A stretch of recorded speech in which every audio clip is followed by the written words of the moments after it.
Josh Heupel and the Tennessee Volunteers are headed down to Death Valley to face Brian Kelly and the LSU Tigers.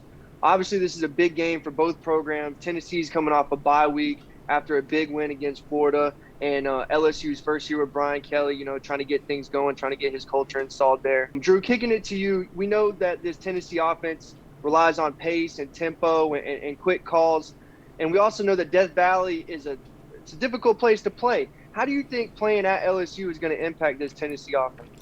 Well, Tennessee's already had a road test this year, but I don't think Pitt is anything comparable to what it's going to be like at LSU. I mean, when you got a team like Pitt in the ACC, for the football program over there, I mean, it's a big deal. But I mean, this is the SEC you're talking about. We talk about it all the time. It's a culture thing here. These fans live, breathe, and die for college football on their teams. So LSU finally cracking the top 25. Obviously, they had a terrible loss to open the season up against Florida State, but what better way to revive your season than to get a top 10 win early in the year?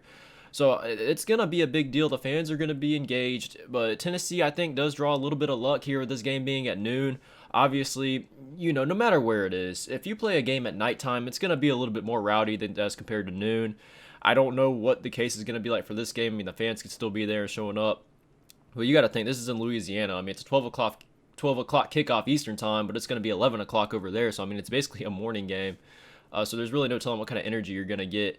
But one thing, if I'm a Tennessee fan, the one thing that's a little concerning is when you look back at that Pitt game, their one true road test, they did get off to a really slow start in that game, and it was at 3:30. I mean, I know 3:30, 12 o'clock. I mean, it doesn't really matter. The point is, Tennessee got off to a slow start, and I don't think you can have that in this game. I mean, LSU's a really talented team, probably the most talented overall that Tennessee has faced all season. I know they've had some miscues, and LSU hasn't had everything put together. They have a lot of question marks still, especially with the new head coach. But this is a team you really can't let hang around. You can't let them get any momentum early on. This is just kind of a team you got to go for the throat early.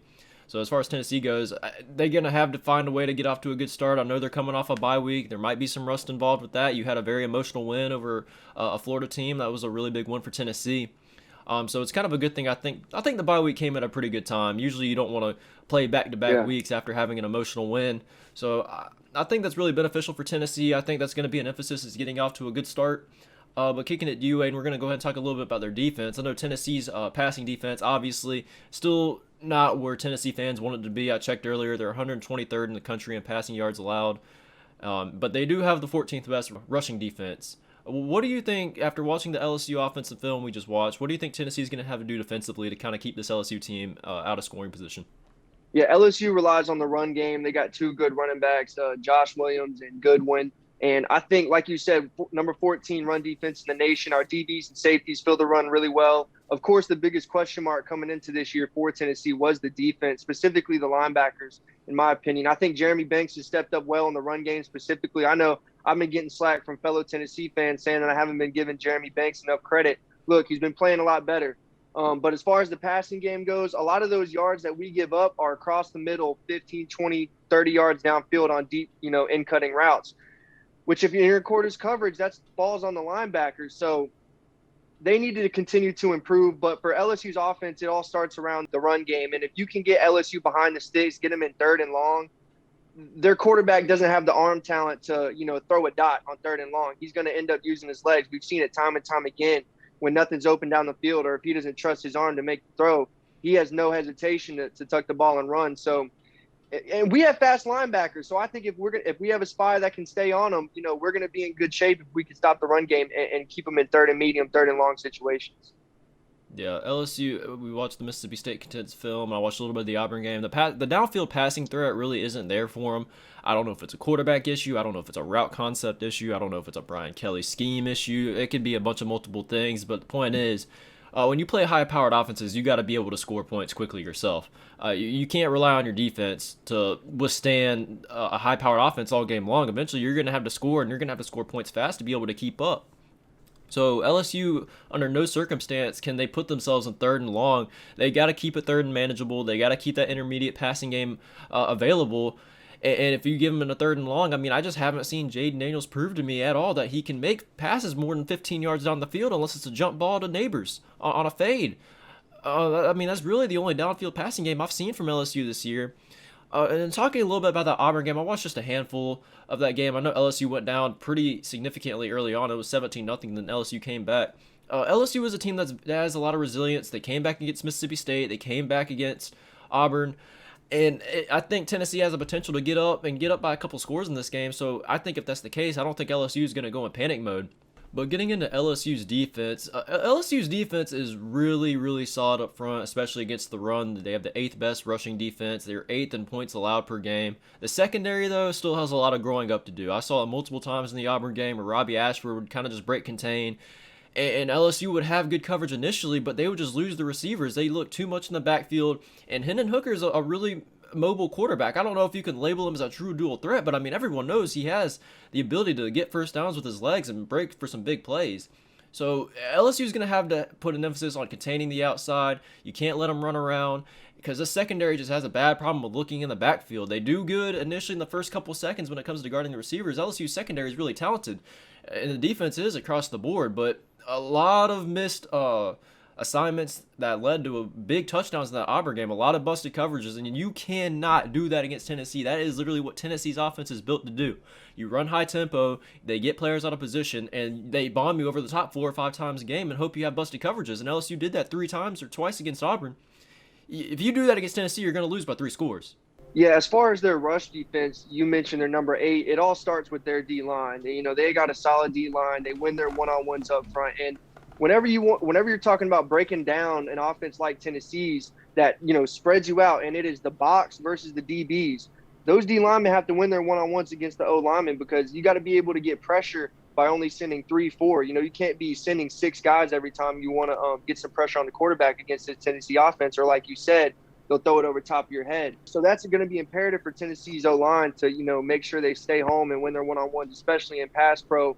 A lot of Louisiana State's interior D linemen are beating their guys through the A-gaps. And that is like rule number uno, cannot happen. So, but like you said, Hendon Hooker, he's not a dual threat quarterback. He keeps his eyes downfield, which is one thing I love about him, but he's not afraid to run, like you mentioned. But as far as these Louisiana State DBs, they're not going to be a match for these Tennessee receivers. The Tennessee receiving room did some growing up against that Florida team. They did it without their big dog, Cedric Tillman. He's going to be back this week. Having a week to prepare after an emotional game against Florida, like you mentioned, that's just a huge confidence booster. At Neyland Stadium, that was a big win for the program, and this Tennessee team is riding high. Like, you can feel it as a Tennessee fan, and my fellow Tennessee fans watching will know, like, it's a different feeling this year. I'm going to go ahead and get into my prediction. I think it's 2.5. It doesn't matter. I think Tennessee is going to win by 10 or more points. I think that you have to have a good offense to be able to keep up with this team. And with Cedric Tillman coming back, Tennessee's star receiver, I think Tennessee is going to be very explosive, and I don't think Louisiana State's offense is explosive enough. I think they rely too much on the run game. I think our safeties come and fill the run game well. They're going to have to stay, fundamentally sound and, have to stay to their assignments and so they don't get beat over top playing too aggressive. But in conclusion, I think that our offense is going to be too much for them. Yeah, and I always keep going back when I look back at this prediction. I've said it multiple times about the Pitt game in Tennessee, how they played on the road versus how they played at home. I mean, this is going to be a different animal coming into this game. I mean, I wouldn't be surprised to see Tennessee come into this game and have a couple 3-and-outs to start the game off, but I just think that bye week was so beneficial for them. You have times to, as a play caller, you get to script these plays, and a lot of offensive play callers are going to script plays on the road, especially to, you got to get the crowd out of it early. So I think that's just been such an emphasis on this bye week, or at least I would think so. And if Tennessee gets off to if Tennessee gets off to a fast start, I just don't know if LSU is going to be able to keep up, especially over the course of the entire game. There's going to be multiple times LSU secondary is going to break, and Tennessee is going to bomb them over top. And then you look at the LSU offense overall, and you just ask, where really is the main offense? They have great running backs. They have running backs that run super hard, but you can't run and have all these 7 and 8 minute drives against Tennessee, and then they come out and bomb you over top for a 2-minute drive. And you just can't do that over the course of the game. Tennessee's just going to end up scoring more points than you. You're just not going to have enough time. This is a big game for Tennessee. I still think this is a must-win. This really is the difference between 9-3 and 10-2, in my opinion. But I mean, you see what Georgia's done. Tennessee has a chance to win that game too. I mean, you have to win this game. You don't know. Tennessee could win this game and upset Georgia and win the East and go 11-1. Now, I'm not saying that's going to happen. I mean, I still think Tennessee's maybe another year or two. Who knows? I mean, Tennessee's a really good team. But This is point the is, first year you've been able to say that, though, yeah, that they've even had a chance in the last, like, since like 2016. exactly. Exactly. Point is, Tennessee has to win this game, and I think they do. I think they cover. That's 2.5. I've seen other sites that have them at 3.5, 4.5, whatever. I'm just for purposes of this video, I put them at 2.5. I just don't think LSU has enough to really keep up over the course of the game, unless the defense really puts some pressure on Hendon Hooker and takes away a lot of the downfield threats and just reduces the risk of LSU secondary busting a coverage. I mean, I think that's really LSU's only chance in this game. I think they are going to play well defensively, but I think the second half, I think Tennessee's too good. I think they'll pull away. Tennessee's going to win by more than 2.5. But that's pretty much going to wrap it up for this video, guys. I hope you enjoyed it. Let us know down below in the comment section of what you think is going to happen in this game, whether you agree or disagree with our picks. Also, if you haven't already checked out, on Saturdays, we do our live streams of our watch party. I'm not 100% sure what game we're going to do a watch party on this week. We'll probably mention it in the video down the line. But just stay tuned on that. We'll let you guys know. Like I said, please subscribe to the channel if you haven't already. It helps us out tremendously, and we'll see you in the next one.